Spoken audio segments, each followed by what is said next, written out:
நம் நாடு அடிமைப்பட்டு இருந்த காலகட்டத்தில் நம் நாட்டின் விடுதலைக்காக போரிட்ட தலைவர்களிலே ஒரு ஒப்பற்ற தலைவர், உயர்வான தலைவர், வறுமையிலும் மனிதாபிமானத்தையும் மனிதநேயத்தையும் என்றைக்குமே கைவிடாமல் வாழ்ந்த தலைவர். தமிழக மக்கள் எந்த விதத்திலும் எதற்கும் சலித்தவர்கள் அல்ல.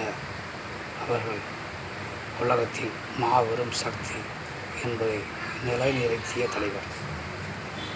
தமிழ் இனத்தினுடைய பெருமையை இந்த உலகம் அறியும் அளவிற்கு பறைசாற்றிய ஒரு தலைவர். அப்படிப்பட்ட உயர்ந்த தலைவன்தான்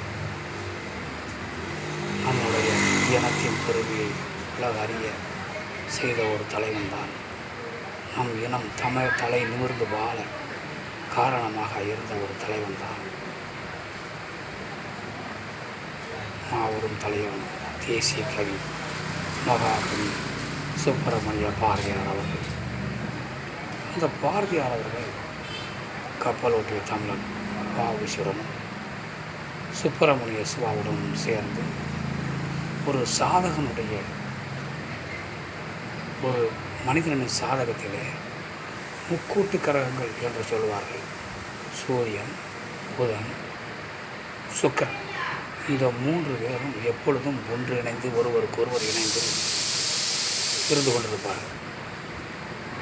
அப்படிப்பட்ட அந்த 3 கிரகங்கள் ஒரு சாதகனுடைய சாதகத்தில் நல்ல இடத்தில் ஒன்றாக இணைந்து அமைந்து விட்டால் அந்த சாதகன் வாழ்நாள் முழுக்க சந்தோஷமாக எல்லா எதிர்ப்புகளையும் சமாளித்து புகழோடு வாழ்வான்.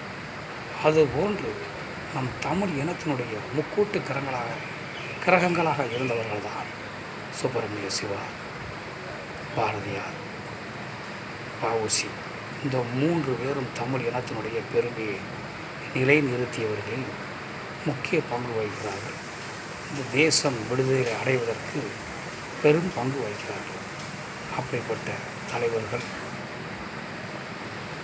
தலைவர்களில் ஒருவர் தான் சுப்பிரமணிய சிவா, பாரதியார், கப்பலோட்டிய தமிழ். அப்படிப்பட்ட இந்த பாரதியாரை நாம் ஒரு கணம் நினைக்க வேண்டும். இந்த உலகத்திலே தமிழன் ஒருவன் உணவின்றி இருந்தால் இந்த உலகத்தையே அழிப்பேன் என்று சொன்னது. அப்பேற்பட்ட ஒரு தமிழ் மீது பற்றும் தமிழ் மக்கள் பற்றும் என்ற அந்த தமிழ் கவிஞனை, தேசிய கவிஞனை, தமிழ் தலைவனை நாம் என்றைக்கும் மறந்துவிடக்கூடாது. அவரினுடைய புகழை நாம் எப்போதும் தூக்கி பிடிக்க வேண்டும். அவர் எப்போதும் நினைக்க வேண்டும், இந்த பாரதியார் புகழ் ஓங்குக, அவர் இந்த பாரதியாருடைய வரலாறு பெருமைகள் என்றைக்கும் அழியாமல் இருக்க வேண்டும். அதனால் நாம் என்றைக்கும் அவரை நினைக்க வேண்டும் என்று சொல்லி பாரதியாருடைய பெருமையை நிலைநிறுத்த நாமெல்லாம் பாடுபட வேண்டும். அவருடைய கொள்கையிலே, அவருடைய செயல்பாடுகளிலே நாம் வாழ்ந்து தமிழினம் என்றைக்கும் ஏற்றம் இறக்கமின்றி ஏற்றத்தாழ்வின்றி எல்லாரும் சமமாக இருக்க வேண்டும் என்று நினைத்தவர். அப்படிப்பட்ட தலைவனுடைய கொள்கையை நாம் அடித்தட்டில் நினைத்து நாம் தமிழின மக்கள் அனைவரும் ஒற்றுமையாக ஏற்றத்தாழ்வின்றி சமமானவர்களாக வாழ்ந்து தமிழ் இனத்தின் பெருமையும் பாரதியாரின் பெருமையும் நிலைநிறுத்த நாம் அனைவரும் பாடுபட வேண்டும் என கூறி இதுவரை உங்களோடு நான் இந்த கருத்துக்களை பகிர்ந்தமைக்கு பெரும் மகிழ்ச்சி அடைகிறேன். நன்றி, வணக்கம்.